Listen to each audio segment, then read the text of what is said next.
他国に遅れを取りがちな日本の現状の原因となっていそう。現状の打破に一筋の光を投げかけそうなのが SDGs ネイティブ。ウーさん曰く世の中は蜂蜜で動いていたんですね。皆さんこんにちは、ミステリーマープルです。今日は未来への近道はこちらです。中学入試にも定番の SDGs ボリューム2です。今回もクイズから実際の開成中学入試問題。母親なのに単身赴任、お子さんかわいそうね。この言動の背景にどのようなアンコンシャスバイアスがあると考えられるか答えなさい。アンコンシャスバイアスっていう言葉ご存知でしたか？小学6年生でこれを知っていないと解けない時代なんですね。驚きました。バイアスって私の感覚ですとお裁縫でいう斜めの切れ、折り目通りでないので斜めに伸びて扱いづらいんですよね。バイアスがかかるイコール偏見。アンコンシャスバイアスとは無意識の思い込みのことなので、問題の回答例としては、母親は男性のように単身赴任をしない、子供と共に生活し育てるべきだというアンコンシャスバイアスがあるだそうです。私も偏見を持たないようにと、この中学入試問題から SDGs のジェンダー平等を学べました。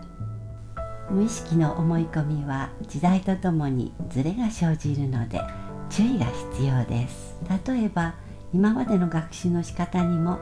ピアジェ効果という指摘があります。ピアジェ効果とは、小さい頃に能力を伸ばすことを無理に強制されていた場合、20歳を過ぎるあたりで成長がピタリと止まってしまう現象。学ぶ喜びなど自身の内面から得られる内発報酬ではなく、他人からの評価や宿題をやらないと罰を与えられるといった外発的な要素で誘導され続けると、次第に他者の価値観に振り回されるようになり、主体性が低下。失敗を学びの材料ではなく避けるべきものと感じるようになり、挑戦もしなくなるそうです。同様のことをハーバード大学カート・フィッシャー教授も言っています。20年も学校で勉強をやらされると不愉快な記憶として残りますよね。多くの人々は学校を離れるとやれやれと学習を投げ出してしまいます。彼らの注意は長年にわたって教科書や教師によって外から操作されてきたのであり、彼らは卒業を自由の第一日と考えてきました。でも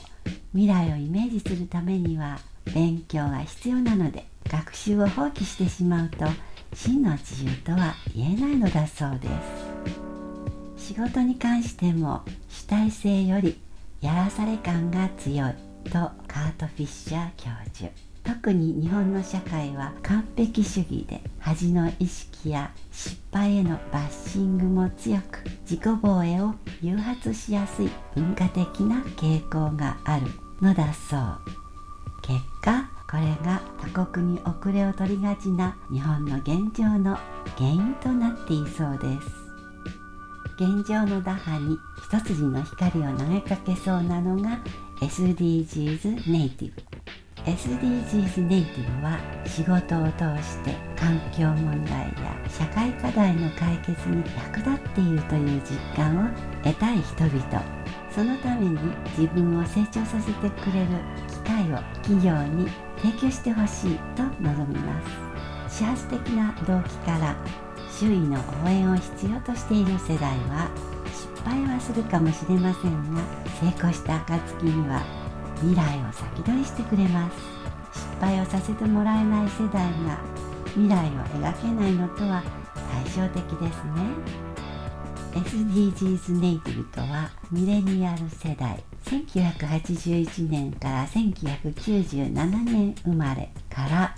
Z 世代、1998年から2010年生まれの中でも、特に環境問題や社会課題に強い関心を持ち、その解決に積極的に貢献したいと考える人々。彼らはそれ以前の世代の無意識の思い込みがありません。例えばリーマンショックによって大企業への信頼が薄かったりなかったり、その分ワークライフバランス重視で組織、場所、時間にとらわれない働き方を希望したり、所有よりシェアリングの方が